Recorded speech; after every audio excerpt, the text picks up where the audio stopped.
در درس قبلی اومدیم در رابطه با گرفتن اسکرین از محیط مانیتورمون صحبت کردیم. حالا میخوایم روی صدای اون فایلی که آماده کردیم کار کنیم. اگر من این فایل رو درگ کنم تو بخش تایملاین قرار بدم، حالا بازه 18 ثانیه هم بیشتر نیستش، ولی خب برای شروع کار خوبه. اگر روی دکمه پلی کلیک کنم صدای این ویدیو رو بشنویم، این صدا زیاده، صدا رو بشنویم ببینیم با چه کیفیتی هستش. عملیات ضبط الان اینجا شروع شده.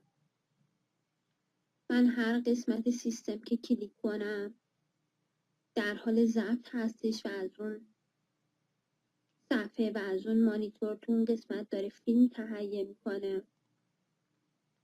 من احساس میکنم که صدایی که اینجا خروجی داره با اینکه صدای ما اینجا زیاده ولی کیفیتی نداره. برای اینکه به این صدا بخوام کیفیت بدم، ابتدا طبق آموزش هایی که قبلا دادیم میایم صدا رو از ویدیو جدا میکنیم. اینجا صدا از ویدیو اینجا واسمون جدا شد. حالا میخوایم روی فایل صدا کار کنیم. ابتدا ویرایشاتی که میخوایم ابتدای این ویدیومون انجام بدیم، من ویدیو رو بیارم تو بخش بعدی، به تو اسکرین قرار بدم.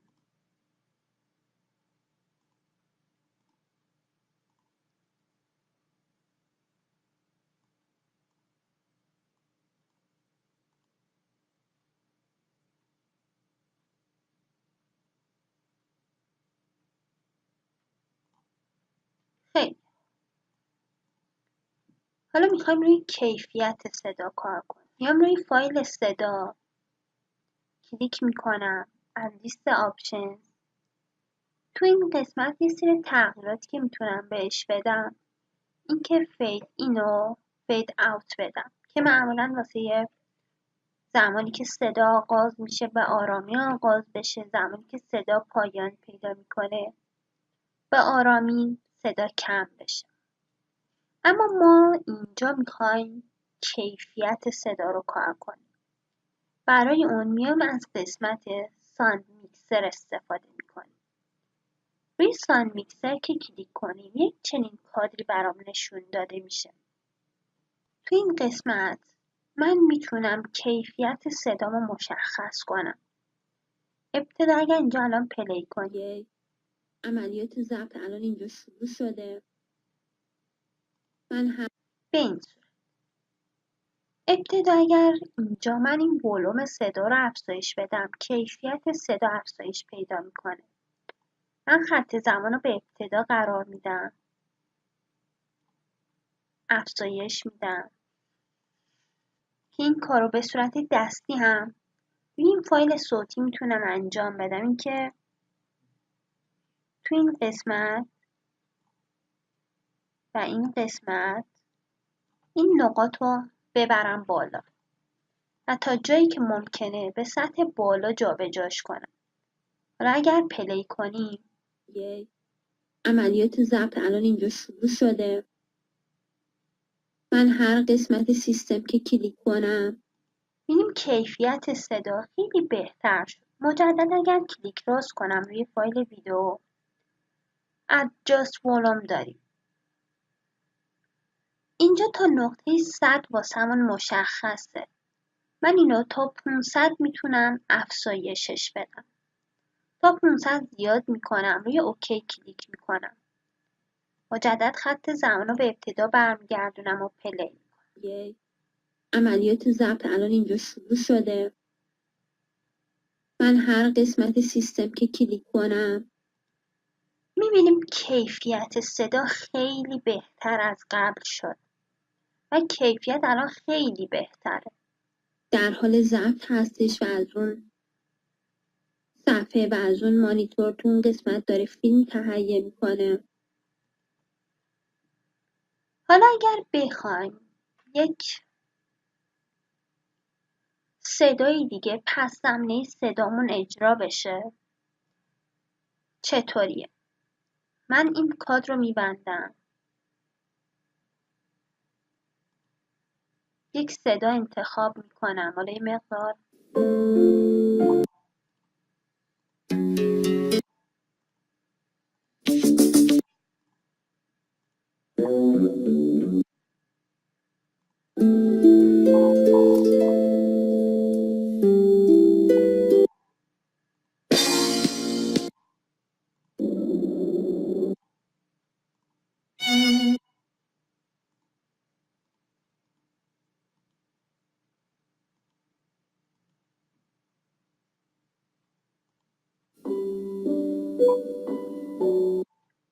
این صدا رو انتخاب میکنم. در قسمت پایین این صدا درگ.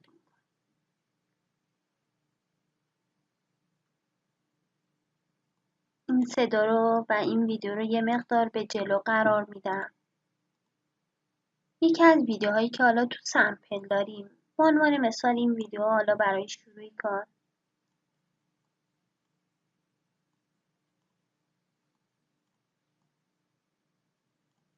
استفاده میکنم.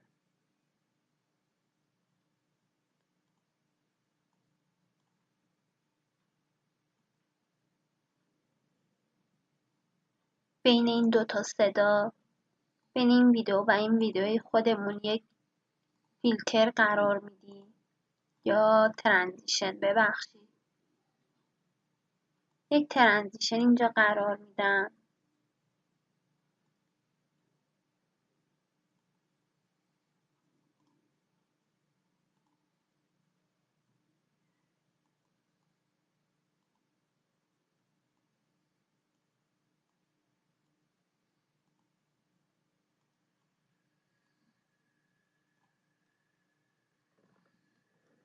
به این صورت تو نقطه هم یه برش ایجاد کنم. ادامه این صوت رو حذفش میکنم. من اگر الان خط زمان و اینم صدا داره، صداشو قطع کنم.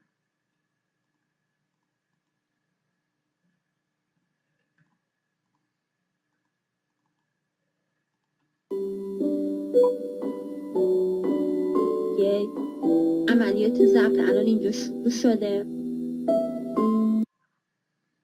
می‌بینیم که تو حالتی هستش که کیفیت صدایی که زمینه کارمون داریم استفاده می‌کنیم از صدای خودمون کیفیتش بیشتر.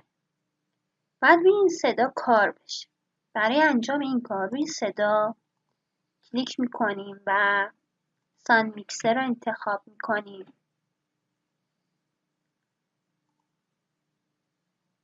میتونیم کیفیت صدا، حالا چه از این قسمت ولوم چه از این قسمت، کیفیت صدا رو میکشیم پایین.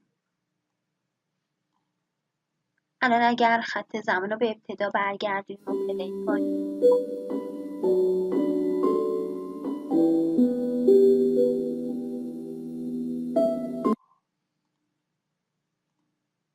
عملیات ضبط الان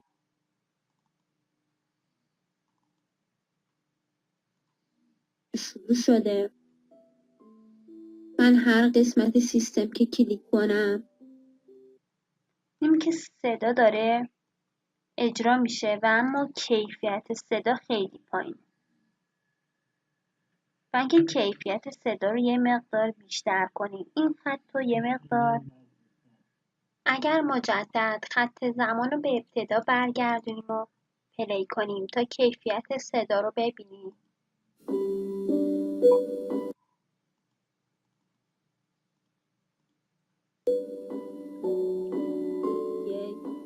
عملیات ضبط الان اینجا شروع شده. من هر قسمت سیستم که کلیک کنم الان یه مقدار صدا بهتر شده. اگر بخوایم بیشتر روی صدا کار کنیم، میتونیم روی فایلی که حالا زیر مجموعه صدامون قرار دادیم کلیک راست کنیم و در قسمت ادجاست ولوم مقدار کیفیت و ولوم رو بیاریم پایین‌تر. تا مقدار 80 کاهش دادم. مجدد پلی میکنیم ببینیم به چه صورتیه. عملیات ضبط الان اینجا شروع شده.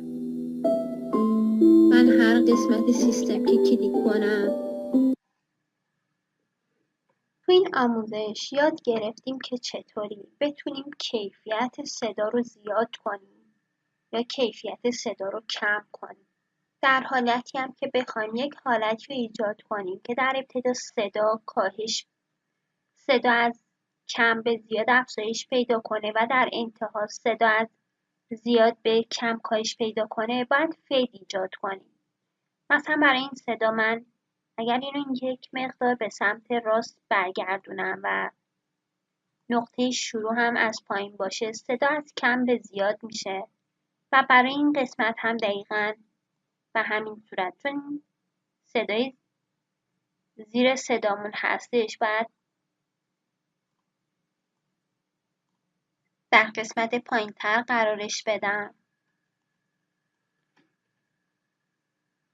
هر قسمت این صدا من کلیک کنم یک کیفریم ایجاد میشه که میتونم صدا رو تو اون قسمت جابجا کنم و به راحتی برای صدا یک فید ایجاد کنم. این دو تا نقطه‌ای که ما اینجا ایجاد کردیم فید گفته میشه که موجب میشه بین صدا یک تعادل خاصی ایجاد بشه. اگر مجدد خط زمان رو به ابتدا برگردونیم و پلی کنیم تا نوع صدا رو ببینیم و انتهای کار صدا رو ببینیم، دیدیم که صدا در انتها به مرور کاهش پیدا میکنه و صدا در شروع کار هم به مرور افزایش پیدا میکنه.